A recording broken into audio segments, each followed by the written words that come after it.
नमस्कार। HP exam notes में आपका स्वागत है। ये हमारे कांगड़ा के इतिहास का चौथा वीडियो लेक्चर है। इससे पहले हमने 3 वीडियो लेक्चर्स को अपलोड कर दिया है। अगर आप में से किसी स्टूडेंट्स ने वो वीडियो लेक्चर नहीं देखे हैं तो प्लीज़ पहले जाके वो वीडियो लेक्चर देखें, तब आप यहाँ पे स्विच होएं। ठीक है, आज के इस वीडियो लेक्चर में हम कांगड़ा के आधुनिक इतिहास को करेंगे और पहले हमने प्राचीन और मध्यकालीन इतिहास उन 3 वीडियो लेक्चर में कर लिए हैं।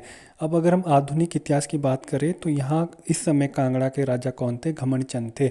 घमंडचंद ने जो है 1751 से लेकर 1774 तक कांगड़ा पर शासन किया और 1761 में सुजानपुर शहर की स्थापना की। कब की थी? 1761 में घमंडचंद ने किस शहर की स्थापना की? सुजानपुर शहर की स्थापना की। कांगड़ा किले को छोड़कर इन्होंने अधिकतर हिस्सों पर कब्जा कर लिया था। अहमद शाह के मुगलों पर आक्रमण के समय अहमद शाह ने घमंडचंद को जालंधर का दोवाब नियुक्त किया था। कहाँ का दोवाब नियुक्त किया था? जालंधर का दोवाब नियुक्त किया था। अब घमंडचंद के बाद कांगड़ा के राजा कौन बनते हैं? संसार चंद। और संसार चंद जो है कांगड़ा के one of the powerful ruler हमें नजर आते हैं। अब हुआ क्या कि संसार चंद के शासनकाल के दौरान जस्सा सिंह रामगढ़िया थे। कौन थे ये? सिख सरदार थे और ये पहले सिख सरदार थे जिन्होंने कांगड़ा, चंबा और नूरपुर पर आक्रमण किया था। ठीक है, तो ये पहले सिख सरदार थे जिन्होंने कांगड़ा, चंबा और नूरपुर पर आक्रमण किया था। और कांगड़ा की अगर हम बात करें तो संसार चंद उस समय जो है कांगड़ा रियासत का राजा था। अब 1775 ईस्वी में जस्सा सिंह रामगढ़िया को जय सिंह कन्हैया ने हराया। किसने हराया? जय सिंह कन्हैया ने। किसको हराया? जस्सा सिंह रामगढ़िया को। ठीक है, जय सिंह कन्हैया ने। अब 1781 से मतलब 1781 में संसार चंद ने जय सिंह कन्हैया को बोला कि भाई अब जब मैंने आपको इनको हराने के लिए रामगढ़िया को, जस्सा सिंह रामगढ़िया को हराने के लिए बुलाया था, अब आप मुझे जो है कांगड़ा रियासत वापस सौंप दो। लेकिन जय सिंह कन्हैया ने ऐसा करने से मना कर दिया। और फिर आगे जाके जो है जय सिंह कन्हैया ने ऐसा करने से मना कर दिया। लेकिन बाद में जय सिंह कन्हैया को ऐसा रियलाइज़ होता है कि अगर उसको पंजाब पर शासन करना है ना, तो सेंटर ऑफ एडमिनिस्ट्रेशन जहाँ पे पूरे के पूरे पंजाब पे शासन किया जा सकता है वो कांगड़ा तो नहीं हो सकता है। तो 1781 से लेकर 1787 तक जो है जय सिंह कन्हैया ने जो है कांगड़ा रियासत पर रूल किया। लेकिन 1787 में जय सिंह कन्हैया ने क्या किया? कांगड़ा किला जो है किसको सौंप दिया? संसार चंद को सौंप दिया। और उससे है जो है मैदानी भूभाग ले लिए। कौन से भूभाग ले लिए?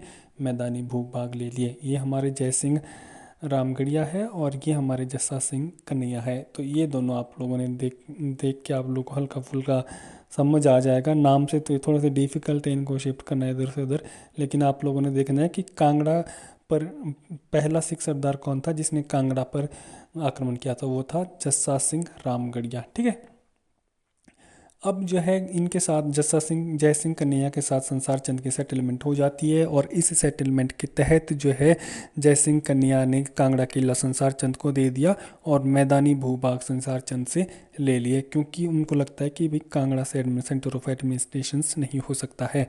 अब यहाँ पे संसार चंद ने क्या किया? जैसे ही वो कांगड़ा रियासत का राजा बनता है, उसने रिहलू के क्षेत्र के लिए चंबा के राजा को नरेठी शाहपुर में हरा दिया। ठीक है, संसार चंद ने मंडी के राजा ईश्वर सेन को बंदी बनाया और 12 वर्षों तक नादौन किले में बंदी बनाकर रखा, जिसे बाद में अमर सिंह थापा ने छुड़वाया। किसने छुड़ाया इसे? बाद में अमर सिंह थापा ने। अब संसार चंद यही नहीं रुकता, इसने आगे क्या किया?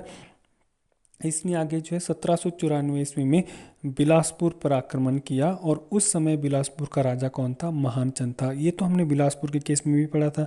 महान चंद था जिसने संसार चंद के विरुद्ध अब बिलासपुर पर आक्रमण किया और महान चंद खुद तो संसार चंद का मुकाबला नहीं कर सके, तो उन्होंने जो है संसार चंद के खिलाफ जो है गोरखा सेनापति अमर सिंह थापा से सहायता मांगी थी।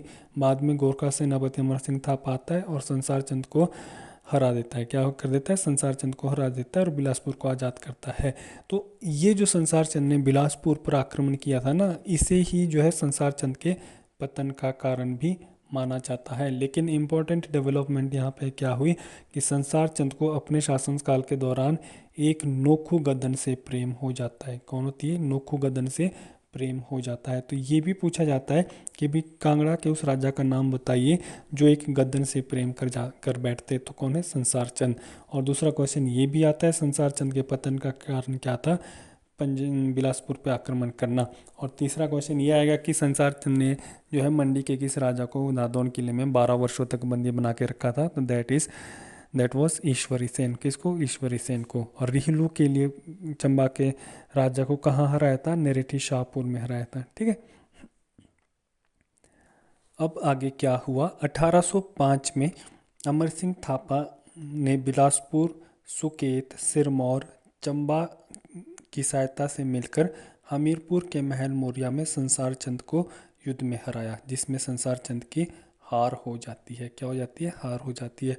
अब सिरमौर भी जो है करम प्रकाश के शासनकाल के दौरान अस्थिरता पैदा हो गई थी, चंबा में अस्थिरता पैदा हो गई थी। तो इन सभी ने मिलकर जो है किसकी सहायता की? अमर सिंह थापा की। और सभी ने मिलकर किसको हराया? संसार चंद को।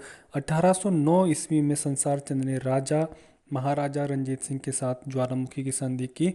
और इस संधि के तहत कांगड़ा किला और 66 गांव, अगर मान लो महाराजा रंजीत सिंह अगर अमर सिंह थापा से कांगड़ा किले को आज़ाद करवा देंगे या उनको हरा देंगे, तो फिर होगा क्या कि कांगड़ा किला और 66 गांव संसार चंद किसको दे देगा? महाराजा रंजीत सिंह को दे देगा। ऐसी उनके बीच संधि हुई। और ये संधि बोलते कहाँ हुई? ज्वालामुखी के मंदिर में माता ज्वाला जी के ऊपर जोत पर हाथ रख के इन्होंने जो है इस संधि को किया। अब इस संधि के तहत कांगड़ा किला और 66 गांव महाराजा रंजीत सिंह को देना तय हुआ था।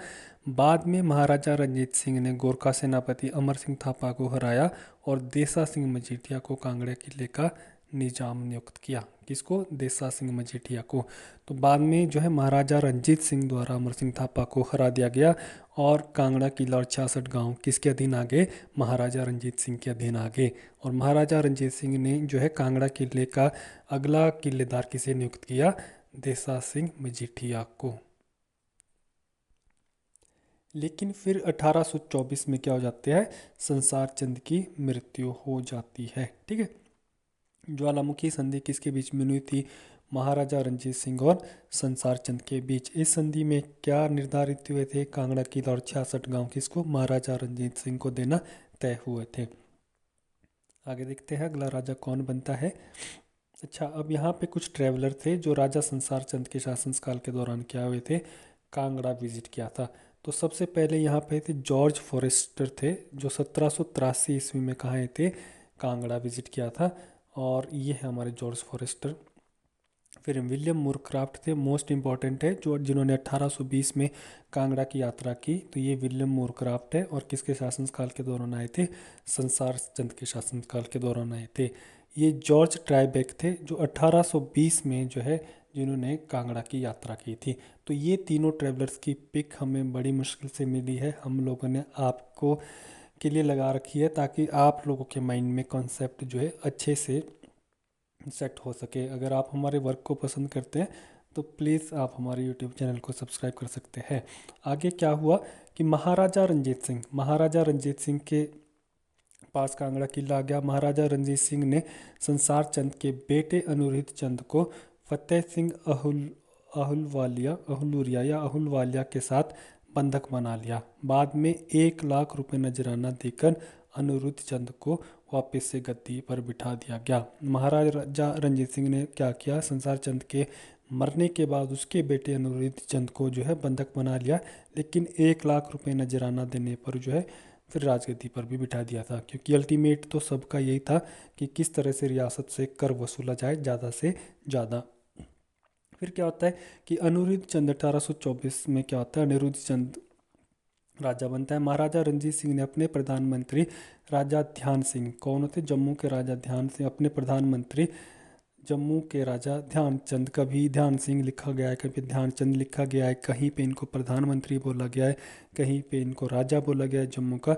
तो ये जो है राजा महाराजा रंजीत सिंह जो है अपने मित्र या अपने प्रधानमंत्री ध्यान सिंह के लिए अनिरुद्ध चंद की बहनों का हाथ मांगा। किसका? अनिरुद्ध चंद की बहनों का। ध्यान सिंह के बेटे हीरा सिंह के लिए अनिरुद्ध चंद की बहनों का हाथ मांगा, लेकिन अनिरुद्ध चंद ने देने से मना कर दिया। ठीक है, बाद में अनिरुद्ध चंद टिहरी गढ़वाल भाग गया। तो जैसे अनिरुद्ध चंद ने जो है महाराजा रंजीत सिंह की बातों को मानने से मना कर दिया था, तो वो जो है डर गए थे। मतलब महाराजा की बात आप नहीं मानेंगे तो ये सबसे बड़ी तौहीन है राजा की।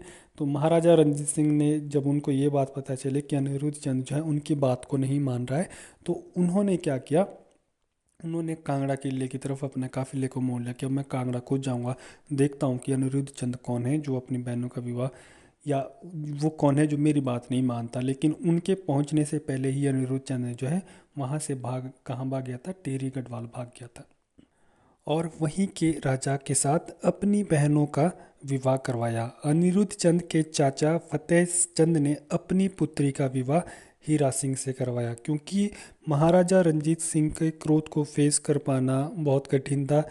पूरे के पूरे कांगड़ा में इस बात का वो फैल क्योंकि भी महाराजा रंजीत सिंह आ रहे और उनकी तौहीन हुई है।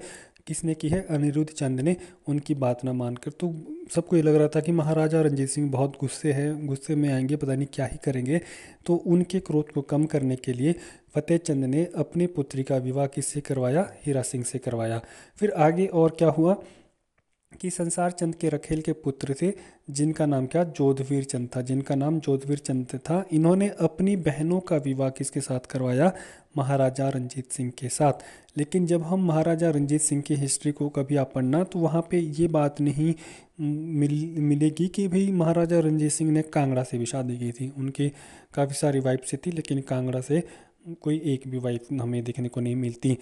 प्रथम बांग्ला सिख युद्ध के बाद 9 मार्च 1846 को कांगड़ा पूर्ण रूप से अंग्रेजों के अधिकार में आ गया था और ध्रुव देवचंद जी जो है कांगड़ा रियासत के अंतिम शासक थे। तो ये हमारे ध्रुव देवचंद है जो हमने यहाँ पे इम्पोज किए हुए हैं। होप सो कि आपको हमारी पीपीटी की प्रेजेंटेशंस पसंद आ रही होगी, हमारे कंटेंट भी पसंद आ रहा होगा। अगर आप हमारे वीडियो लेक्चर्स को पसंद करते हैं तो प्लीज़ हमारे YouTube चैनल को सब्सक्राइब कीजिए। अगर आप नहीं भी पसंद करते तब कोई बात नहीं, आप लोग यहाँ तक आए इतना ही काफ़ी है।